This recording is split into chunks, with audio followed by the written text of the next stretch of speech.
Learn English through Stories D31 PDF. Adapted and modified by Kulwant Singh Sandhu. Contents: 1. My Cousin Rachel. Chapters 3 and 4. 2. Grammar page. 1. My Cousin Rachel. By Margaret Turner. Chapter 3. The Villa Sangaletti. I had a terrible journey. The roads were noisy and dirty. The weather got hotter every day. By the time I reached Florence, it was the 15th of August. I found a room in a hotel and washed and changed my clothes. When I went out again, the streets were full of people. It was about 4 o'clock in the afternoon and still very hot. I stopped a carriage. "Villa Sangaletti," I said to the driver. He nodded and pointed up the hill. The horse pulled the carriage slowly up a long, twisting road. At last, the driver stopped in front of a gate in a high wall. I made signs to him to wait. There was a bell beside the gate, and I pulled it hard. I waited a few moments, but no one came. I rang the bell again. I heard the sounds of a dog barking and a child crying. It was very hot. Then I heard footsteps and the gate slowly opened. A servant woman stood in the gateway. There was a long, wide path behind her. It led to the villa. "Villa Sangaletti, Signor Ashley?" I asked. The woman tried to shut the gate, but I pushed past her. A man appeared, and the woman shouted to him in Italian. I heard the words, "Ashley, Inglese." The man stared at me. "I speak a little English, signor," he said. "Can I help you?" "I have come here to see Mr. Ashley," I said. "Are Mr. and Mrs. Ashley at the villa?" The man looked worried. "Are you Signor Ashley's son, signor?" he asked. No," I said. "I am his cousin. Tell me quickly, is he at home?" "You are from England, signor?" the man asked slowly. "You have not heard the news, Signor Ashley. He died 3 weeks ago, very sudden. After the funeral, the Contessa, his wife, shut up the villa and went away. We do not know if she will come back again. I did not say anything. There was nothing I could say. Signora," the man said kindly, "I will open the villa for you. You can see where Signor Ashley died." I was not interested in where I went or what I did. The man began to walk up the path, taking some keys from his pocket. I followed. The villa was very beautiful. All the windows were closed and shuttered. The man opened the big door. He and the woman began to open the shutters. The rooms were large, and the air was dry and dusty. "The Villa Sangaletti is beautiful, signor, very old," said the man. "The Signor Ashley, this is where he sat. This was his chair." I looked at the chair. I could not think of Ambrose in this house, in this room. I went to the window. Outside there was a little courtyard. It was open to the sky, but shaded from the sun. In the middle of the courtyard, there was a fountain and a little pool. A laburnum tree stood beside the pool. Its golden flowers had died, and its small, green seeds lay on the ground. "Signor Ashley, he sat here every day," the man said. "He liked to listen to the water falling. He sat there, under the tree in summer. They always sat here. Signor Ashley and the Contessa, they drank their tisana here, after dinner, day after day, always the same." It was very cool there in the courtyard and very, very quiet. I thought of how Ambrose had lived at home, walking, riding, always cheerful and busy. "I will show you the room where Signor Ashley died," the man said quietly. I followed him upstairs into the plain, bare room. I looked at the small, hard bed where Ambrose had died. "He died suddenly," the man told me. He was very weak from the fever, but sometimes he shouts like a madman. Then one morning, the Contessa called for me. He was lying very still. It was the sleep of death. He had a peaceful face. The pain and the madness had all gone. A madness? What do you mean? I said.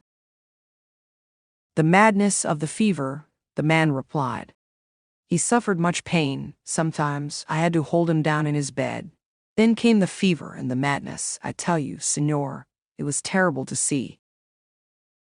I turned away. Outside there was a little courtyard. Why was nothing done? I said. Why did Mrs. Ashley let him die? What was this illness? How long did it last? At the end, it was very sudden, like I told you, said the man.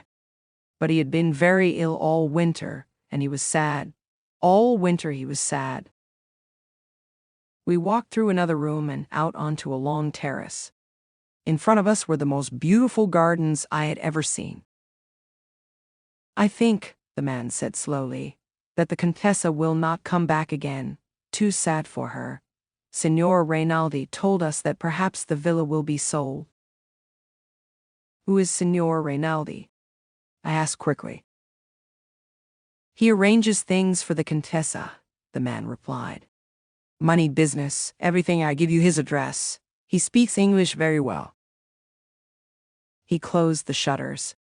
We walked downstairs again and stood by the big door. What happened to his clothes? I asked. Where are his books, his papers? The Contessa took everything with her. And you don't know where she went? I asked. The man shook his head. She has left Florence. That is all I know. Signor Ashley was buried here in Florence, Signor. Then the Contessa laughed.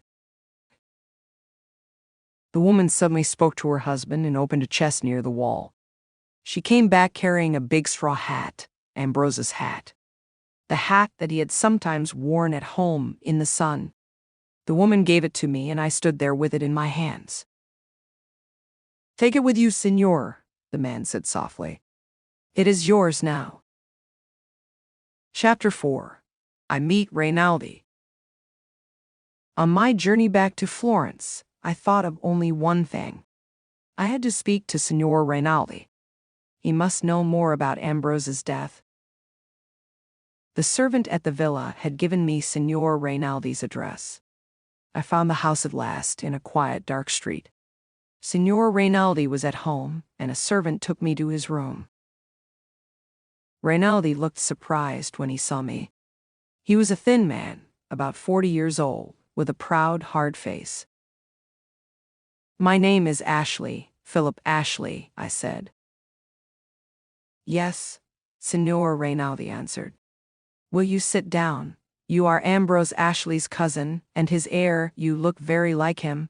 I did not expect to see you here. When did you arrive in Florence? This afternoon, I replied. I have been to the Villa Sangalletti. Signor Rinaldi smiled. Then you have not seen your cousin Rachel, he said. She left Florence very suddenly. Your cousin's death was a great shock to her. It was a shock to me too, Signor Rinaldi, I said. Why wasn't I told about Ambrose's illness? Mrs. Ashley always hoped he would get well, Rinaldi answered. She did not want to worry you. But I had these letters, I said. That is why I came to Florence, and I handed Rinaldi the last 2 letters from Ambrose. When he had read them, Signor Rinaldi said slowly, Yes, the doctors warned Mrs. Ashley of this. What do you mean? They told her that your cousin had a tumor on his brain. That is why he wrote these letters. First, the tumor destroyed his brain, and then it killed him. I shook my head. I could not believe it. Rinaldi held out a paper. This is a copy of the death certificate, he said. I sent another copy of it to you in Cornwall and one to Mr. Kendall. As your guardian, he had to be told about Ambrose's death. Mr. Kendall is my guardian? I asked in surprise. Ambrose never told me that. It is in your cousin's will, Rinaldi replied. Mr. Kendall will explain when you return home. But what about these letters? I cried.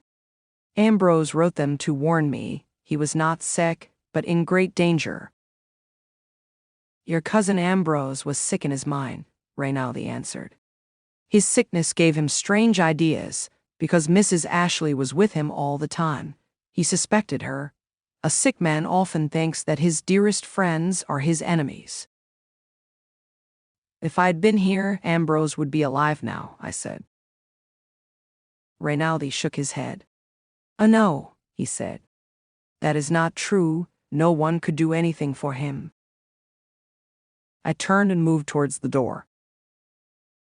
When Mrs. Ashley returns, tell her I know about the letters, I said.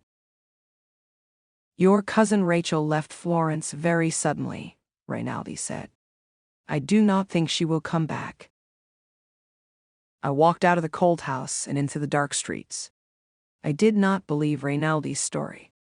Ambrose had died in great pain and unhappiness, and my cousin Rachel had been the cause of his pain. I was sure of that. I promised myself that one day I would bring pain and unhappiness to my cousin Rachel. I would punish this woman who had killed my dear Ambrose, far away from his home and his friends. 2. Grammar page. Interrogative determiners.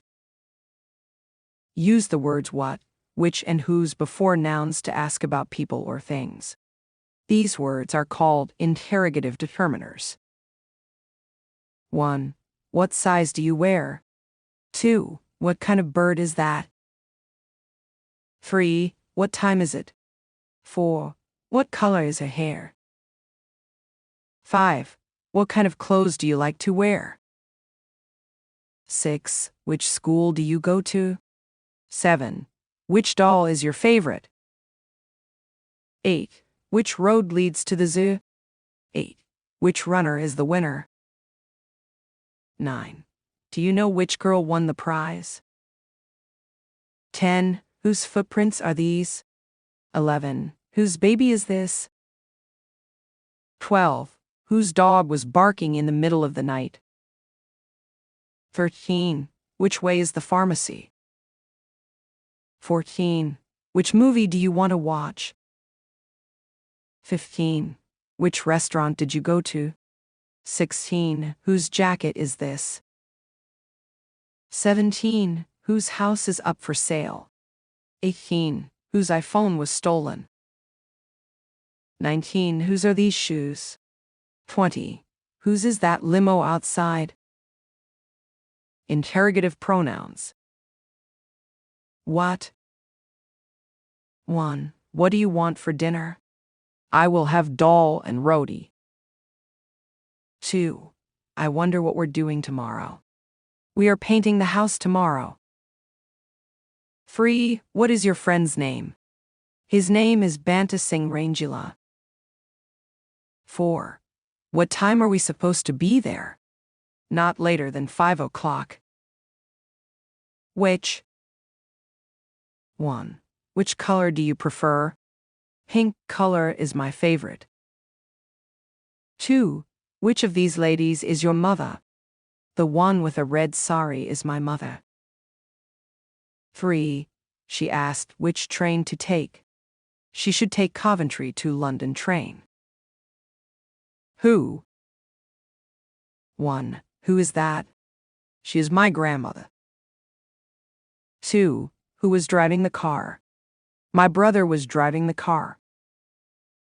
3. I'm wondering who will be at the party. Your friend Rita will definitely be there.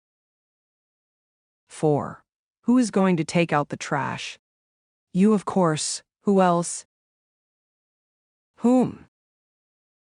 1. Whom did you speak to? I spoke to Hemamalmai. 2. Whom do you prefer to vote for? Mr. Beans. 3. Whom do you live with? I live with myself. Whose? 1. Whose sweater is this? This is my brother's.